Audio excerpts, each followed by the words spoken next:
तो सब बोला जाएगा जनता बहन हमारा बाप है, तुमको नंबर देना पाप है। एक उदाहरण और जो हमें व्यथित करता है, 1500 साल पुराना मंदिर तिरुचिरापल्ली में सुंदरेश्वर टेम्पल, बिल्कुल, और 1400 पुराना एक धर्म, और वो धर्म कहता है कि उस गांव की जमीन और मंदिर की जमीन हमारी है। ये कैसे संभव है? दूसरी तरफ जो प्रदर्शन कर रहे थे विरोध में, उनसे पूछा गया आप क्यों प्रदर्शन कर रहे हैं? शून्य, नील बटा सन्नाटा, उनको पता ही नहीं है कि वो प्रदर्शन क्यों कर रहे हैं। उसमें सेकुलर कहां से आ गया? वो तो एक धर्म का है, वो तो प्योर धर्म का है, और हमारा आर्टिकल, हमारा संविधान उन्हें इजाजत देता है, तो इसको सेकुलर वक्फ बोर्ड बनाने वाले देशद्रोही हैं। तो क्या भाई सऊदी अरब में, इराक में, ईरान में और सीरिया में जो हो रहा है वो आप हिंदुस्तान में होने देना चाहते हैं?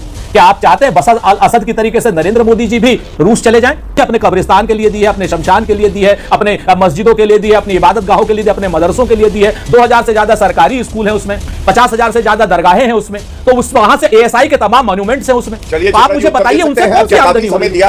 दोस्तों नमस्कार, स्वागत है आप सभी का। आप देख रहे हैं एसके डिबेट। आज की डिबेट वक्फ बोर्ड संशोधन बिल के मुद्दे पर होने वाली है। बिल का विपक्ष ने जोरदार तरीके से विरोध किया है।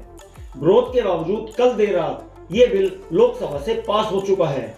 इस बिल के पक्ष में 288 वोट पड़े और विरोध में 232 वोट पड़े। आज ये बिल राज्यसभा में पेश किया जाएगा। राज्यसभा में पास होने के बाद ये बिल राष्ट्रपति के पास अप्रूवल के लिए भेजा जाएगा। उसके बाद ये बिल कानून के दायरे में आ जाएगा। आज की डिबेट में सुरेंद्र राजपूत कांग्रेस पार्टी की तरफ से और गौरव भाटिया बीजेपी की तरफ से हैं। दोस्तों वीडियो बहुत मजेदार होने वाली है। आपसे अनुरोध है वीडियो को अंत तक जरूर देखें। वीडियो पसंद आए तो लाइक करें, शेयर करें, कमेंट करें और मेरे चैनल को सब्सक्राइब करें। तो दोस्तों मेन डिबेट स्टार्ट करते हैं। चलिए शुरू करते हैं। सुरेंद्र राजपूत जी वो कह रहे हैं गरीबों का हक दिलाने के लिए और भ्रष्टाचार को खत्म करने के लिए सरकार ये लेकर आई है। जमीन मुसलमान की, उसका यूज मुसलमान का, उसने अपने अल्लाह को जमीन दी, उसने अपनी दरगाहों को जमीन दी, उसने अपने मदरसों को जमीन दी, उसने अपनी कब्रगाहों को जमीन दी। उसमें सेकुलर कहां से आ गया? वो तो एक धर्म का है, वो तो प्योर धर्म का है, और हमारा आर्टिकल, हमारा संविधान उन्हें इजाजत देता है, तो इसको सेकुलर वक्फ बोर्ड बनाने वाले देशद्रोही हैं। चढ़ा समझाओ इसे। दूसरी बात इन्होंने कही कि साहब मुस्लिम महिलाओं को आने में आपत्ति क्या है? तो ये लोग पढ़ लिख करके नहीं आते हैं, व्हाट्सएप यूनिवर्सिटी का ज्ञान है इनको। 2013 से लगातार मुस्लिम महिलाएं राजस्थान वक्फ बोर्ड में भी, अन्य वक्फ बोर्डों में भी हैं। तीसरी बात अभी अनुराग ठाकुर ने एक बहुत बढ़िया करी, वो कहने लगे कि साहब तुर्की में भी ऐसा होता है, इराक में ऐसा होता है, सीरिया में ऐसा होता है, सऊदी अरब में ऐसा होता है। तो क्या भाई सऊदी अरब में, इराक में, ईरान में और सीरिया में जो हो रहा है वो आप हिंदुस्तान में होने देना चाहते हैं? क्या आप चाहते हैं बशर अल असद की तरीके से नरेंद्र मोदी जी भी रूस चले जाएं? क्या आप चाहते हैं इस तरीके से तख्ता पलट हो? क्या जिस तरीके से तुर्की में बेईमानी करके चुनाव हुए हैं, क्या आप चाहते हैं कि वही चुनाव हो, या आप मानते हैं वही चुनाव यहां हो रहे हो? क्या आप चाहते हैं जिस तरीके से अमेरिका ने इराक में इन्वेजन किया है उसी तरीके से यहां पर भी इन्वेजन हो? कौन सी भाषा का इस्तेमाल कर रहे हैं? देशद्रोही भाषा का इस्तेमाल कर रहे हैं आप, और सदन के अंदर कर रहे हैं, सदन के अंदर कर रहे हैं, मैं सदन के बाहर नहीं कर रहे। आप अगर इस तरीके से कानून वहां के लाना चाहते हैं, क्या अपने बनाना चाहते हैं, ये बताइए ना। तो ये बिल जो है भ्रष्टाचार को बढ़ाने वाला है, धोखाधड़ी को बढ़ाने वाला है, और ये संविधान विरोधी है। तो रुको जरा, सब्र करो। तो ये कह रहे हैं पहले दंगा फसाद होता था क्या कि सेकुलर पर इतना जोर दिया जा रहा है? और भी सवाल जो विपक्षी दलों की ओर से उठाए गए हैं गौरव भाटिया जी, उस पर भी जवाब दीजिए आप। व्हाट्सएप से कौन पढ़ के आता है वो भी राहुल गांधी के मोबाइल से अभी पता चल जाएगा। सबसे पहले जो वक्फ है, सर्वोच्च न्यायालय ने ये कहा है इसका कोई धार्मिक चरित्र नहीं होता, ये जो है वैधानिक संस्था है, स्टैट्यूटरी बॉडी है। ये इनको शायद ज्ञान नहीं है। दूसरा, मैं समझता हूं देश एक बड़े बदलाव की तरफ चल पड़ा है, ठीक है, और मुस्लिम समाज को अपना वोट बैंक समझ के ठेकेदार बन के राजनीति करने वालों का अंत होने जा रहा है। मुसलमान आगे बढ़ेंगे जैसे जैसे देश आगे बढ़ेगा। पूरे देश में आज सर्वव्यापी समर्थन मिल रहा है इस संशोधन को, और केवल मैं बात नहीं कर रहा हूं कि हिंदू हैं वो समर्थन कर रहे हैं, बल्कि ईसाई और मुसलमान भी समर्थन कर रहे हैं। आप ही के चैनल पे देखा था, बिल्कुल, महिलाएं बाहर निकली और उन्होंने कहा कि हम इस संशोधन का समर्थन करते हैं। ये मुस्लिम महिलाओं की मैं बात कर रहा हूं। आपको वजह मालूम है?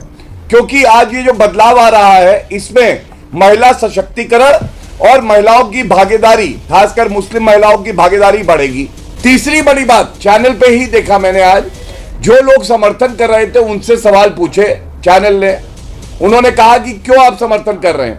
तो उन्होंने बताया कि इससे जो दुरुपयोग होता है ये खत्म होगा, पारदर्शिता बढ़ेगी और जो विभिन्न समाज हैं मुसलमानों में भी, जैसे बोरा, आगा खानी, महिला, एक्सपर्ट लोग, ये सब जुड़ेंगे।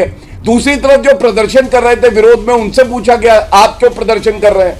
शून्य, नील बटा सन्नाटा। उनको पता ही नहीं है कि वो प्रदर्शन क्यों कर रहे हैं। बात तो सही है। चित्रा, आप तो उत्तर प्रदेश से आती हैं।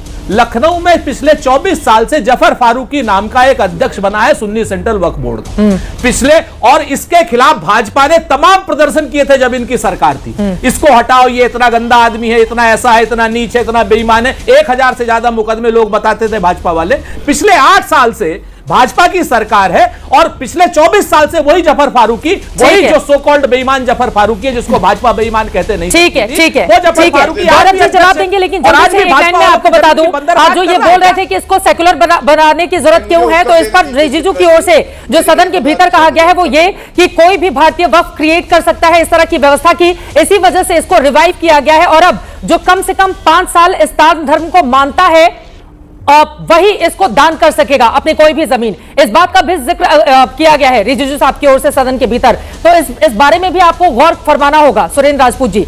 अब इसके बाद आप आ जाइए डिजिटलाइजेशन पर। डिजिटलाइजेशन पर सीधा भारत की सरकार, भाटिया साहब की सरकार कह रही है कि 99% से ज्यादा भूमियों का डिजिटलाइजेशन हो चुका है। मुसलमानों ने दी है, अपने कब्रिस्तान के लिए दी है, अपने शमशान के लिए दी है, अपने मस्जिदों के लिए दी है, अपनी इबादत गाहों के लिए दी, अपने मदरसों के लिए दी है। 2000 से ज्यादा सरकारी स्कूल है उसमें, 50,000 से ज्यादा दरगाहें हैं उसमें, तो उस वहां से एएसआई के तमाम मॉन्यूमेंट्स हैं उसमें। चलिए, तो आप मुझे बताइए उनसे कौन सी आमदनी हो रही है? ये केवल मुसलमानों के हक पर प्रहार की कोशिश है बीजेपी की। सचर कमेटी, यही लोग लाए थे ना सचर कमेटी को। 2006 में रिपोर्ट आई, 8 साल ठंडे बस्ते में डाल दी। लेकिन उस सचर कमेटी ने क्या कहा था? उन्होंने कहा था 12,000 करोड़ रुपए सालाना रेवेन्यू आ सकता है मुस्लिम समाज के लिए अगर ढंग से वक्फ प्रॉपर्टीज को मैनेज किया जाए। ये लोग नहीं कर पाए, अब हम लोग बदलाव ला रहे हैं। तो जो गरीब है, जो दबा कुचला है, बाकी समाज से आता है, बोरा, आगा खानी, उनके लिए रुपया आएगा। इसीलिए जो भू माफिया है, जो स्वघोषित अपने आप को ठेकेदार मानते मुसलमानों का, उनको दिक्कत हो रही है। सचर कमेटी ने एक और बात कही थी, जो नॉन मुस्लिम्स हैं उनको भी बोर्ड में लाया जाए। तो संशोधन करके अब लाया जा रहा है, तो कम से कम सचर कमेटी की बात तो मानो। तीसरी बड़ी बात, ये लोग कह रहे हैं हिंदू वर्सेस मुस्लिम। नहीं चित्रा जी, ये जो सेक्युलर शब्द कहा ना कि सही सेक्युलर अब है, आप मुझे बताइए, केरला में कैथोलिक कांग्रेस, ये बिशप्स हैं, उनकी तरफ से पत्र आया समर्थन करते हुए कि सारे 20 के 20 एमपी जो केरला से आते हैं ये इस संशोधन का समर्थन करें। 14 एमपी कांग्रेस के हैं। कांग्रेस क्या करेगी? वो कहते हैं ईसाइयों की भी जमीन जो है हड़प ली।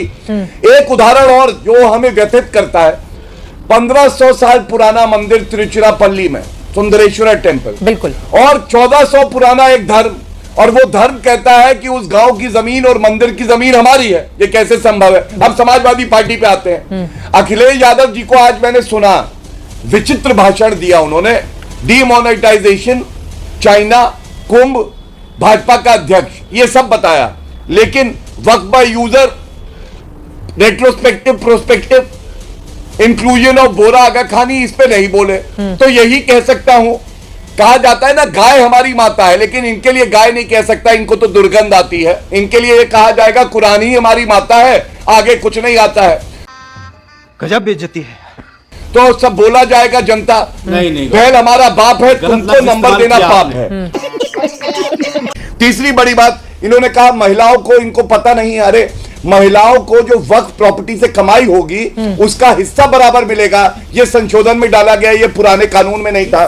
चौथी बड़ी बात, इन्होंने कहा कि ये केवल मुसलमानों की है। अरे जब आपने संशोधन किया, चित्रा जी ध्यान दीजिएगा, हिंदू भी तो वक्फ प्रॉपर्टी बना सकते हैं, यही तो संशोधन था। तो जब हिंदुओं से लोगे, जब आप सिखों से लोगे, ईसाइयों से लोगे, और उसके बाद कहोगे ये केवल मुसलमानों की है, भैया ये फर्क जानिए। जब अगर आपको फर्क नहीं पता तो यहां पे चर्चा मत करिए। गजब बेइज्जती है। देखा दोस्तों, आपने गौरव भाटिया और सुरेंद्र राजपूत दोनों को सुना। आप किसकी बात से सहमत हैं? दोस्तों, वीडियो को लास्ट तक देखने के लिए धन्यवाद। और वीडियो के बारे में आपकी क्या राय है कमेंट सेक्शन में कमेंट करके बताएं। और अगर वीडियो पसंद आई हो तो लाइक करें, शेयर करें, कमेंट करें और मेरे चैनल को सब्सक्राइब करें। तो दोस्तों, मिलते हैं अगली वीडियो में। जय हिंद, वंदे मातरम। जय श्री राम।